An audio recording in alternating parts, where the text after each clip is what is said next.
Well, good morning and welcome to our virtual service. My name is Reverend James Parker, and I'm going to get right at our service today. My service lesson is celebrating your inner joy. In the book of Nehemiah, chapter 8, verse 10, it says, "The joy of the Lord is your strength." Joy is the happiness of God expressed through us. It is strength-giving and power. It builds us up, invigorates, rejuvenates, protects. It is an opening to spirit. Yet when we are not in a state of joy, most likely we're concentrating on personal concerns, unresolved issues, worldly and materialistic things. When we do this, we open the way for despair, lack, trust issues, fear, anger, complaining, indifference, ungratefulness, or thoughts of need, limitation. Joy is magnetic. When we are experiencing inner joy, we attract greater joy, happiness, prosperity, and positive energy to ourselves. However, lack of joy is magnetic as well. It draws to us a never-ending cycle of negativity and misfortune. In fact, it's outright infectious and contagious. There's an old anecdote about a man who was about to jump from a bridge. An alert police officer slowly and methodically moved toward him, talking with him all the time. When the officer got within inches of the man, he said, "Surely nothing could be bad enough for you to take your own life. Tell me about it. Talk to me." The would-be jumper told how his wife had left him, how his business had gone bankrupt, and how his friends had deserted him. Everything in his life had lost meaning. For 30 minutes, he told the sad story. Then both of them jumped.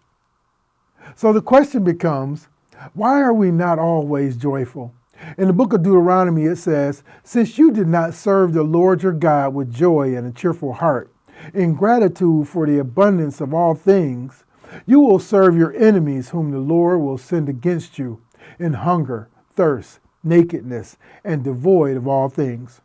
Enemies here represents fear, complaining, indifference, ungratefulness, worldly things or thoughts. So this scripture is saying, serve in joy and gladness, and you shall have an abundance of everything in your life. Serve enemies, adverse things, emotions, and thoughts or limitation, and you shall lack everything in your life. Friends, realizing our inner joy is accepting God's gift, being happy with who and what you are, and eliminating your fears and worldly thoughts. Massena, one of Napoleon's generals, suddenly appeared with 18,000 men at an Austrian town which had no means of defense. The town council had nearly decided to surrender when the old minister of the church reminded them that it was Christmas and begged them to hold services as usual and to leave the trouble in God's hands. This they did, and the French army, hearing the church bells ringing joyfully, concluded that an Austrian army had come to relieve the place, and quickly they broke camp. Before the bells ceased ringing, all the Frenchmen had vanished out of town. This incident has often been duplicated in our own individual lives. When we ring our bells of joy in the face of pain and sickness and poverty and fear and loneliness and all other trials, when we take the time to first recognize and acknowledge the presence of God in our lives in the presence of our enemies and challenges, our inner bells of joy overcome or subdue the seeming apparent trial or tribulation.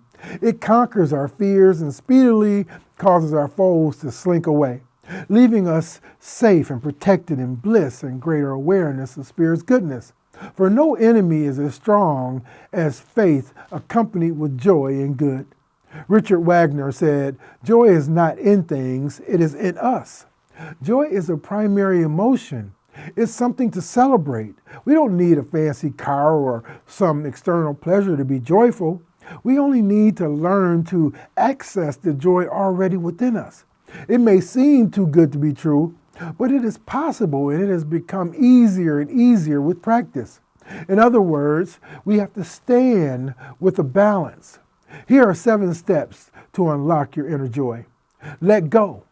Everything that you are holding on to, that you are trying to control, that you are struggling with, is keeping you from your joy. Stop trying so hard to make something a certain way. Let go of your preconceived expectations. Let go of your worries about the outcome. Let go of the perfection. When we let go, we create space for joy to enter. Joy will come when we allow it. Jack Kornfield said, to let go is to release the images and emotions, the grudges and fears, the clingings and disappointments of the past that bind our spirit. Number 2, become open to possibility. Fra Giovanni said, the gloom of the world is but a shadow. Behind it, yet within our reach is joy. Don't shut joy out before it's even had a chance. Often we close the door on possibilities because we're afraid of disappointment. Friends, whatever the reason, we make a decision about a situation or outcome before it's ever happened. Open your mind. Open your heart. Become open to the infinite possibilities that abound. Try really hard on this one. Notice where you are resisting and deliberately do the opposite. Number 3, forgive. Grievances with others and with ourselves are like a dam in the natural river of joy. The more grievances we pile on, the less our joy can flow. Begin dismantling the dam with forgiveness. When we forgive, we let go of the harmful grievances we've been holding on to. We allow compassion to enter and feel the freedom that comes with forgiving ourselves and others. Forgiving can be challenging, but well worth it. Why? Because it too gets easier with practice. Dodinsky said, forgiving is rediscovering the shining path of peace that at first you thought others took away when they betrayed you. Number 4, be yourself. Love yourself. You are worthy of joy. You are worthy of love. You are worthy of all the good things in life just because of who you are. You don't need to do anything else. You only need to be yourself, your truest, most authentic, real self. The one you are meant to be, not the one you're struggling to be. The perfect one that you were born to be. It is your right to be happy, and your happiness does not take away from another's happiness. There's enough joy to go around. So be sure to take your share. Give yourself the gift of your joy. Don't believe that you need to earn it or prove something for it. It is already yours. You need only allow it. Give yourself your love, and with it, you'll find joy. Number 5, be grateful. There is so much to be grateful for, yet sometimes we forget. We think about that which is missing, what we wish were different. We focus our attention on everything that's wrong or needs fixing.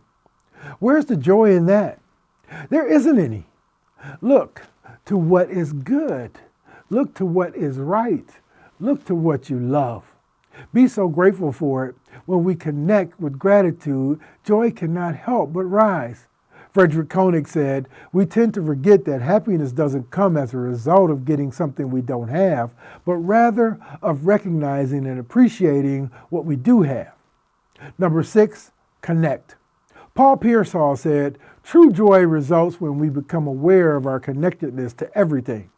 There is no feeling quite so joyful as love with another, even kindness. Connection with another brings us in touch with the underlying presence and power of love. We humans long for connection with each other, connection with nature, connection with ourselves, connection with the present moment. Connection brings joy. Connect with someone or with something that you love, and joy will rise. Or perhaps even just recognizing that we are all connected is enough to bring joy forward. Stop and take a moment to realize the truth. We are all in this together. We are all made up of the same stuff, the same molecules, same energy. We are one. There's a peace in realizing this and a sense of instant connection to everything around you, a joyful harmony. Number 7, take action. Get out of your head and into the present. Suffering often exists only in the mind, in our thoughts, worries, or stories that we tell ourselves. Although brilliant, our minds can sometimes get us so caught up in endless thoughts that we forget to notice the joy that naturally exists in the present moment. One surefire way to connect with the present is to take action. Rather than spending all of your time and energy in your brain, take some type of action instead. This will bring you back into the present and back into your joy. Need a little help with taking action? Check out some of our upcoming classes or workshops. Greg Anderson said, "Focus on the journey, not the destination. Joy is found not in finishing an activity, but in doing it." Friends, do whatever you need to do to change your everyday habits to something positive. Then start to change your attitude and your habits of life. Pray more. Take your problems to God more. Forgive more. Be more grateful for what you have. Seek the highest and best for all. James Allen said, "Seek the highest good, and as you find it, as you practice it and realize it, you will taste the deepest, sweetest joy." Begin today to live joyfully, my friends. Build your sense of trust for yourself. Do your very best, then let go of the outcome. Stop complaining. Feel the fear and do it anyway. Adopt a no-lose philosophy. Know that you count.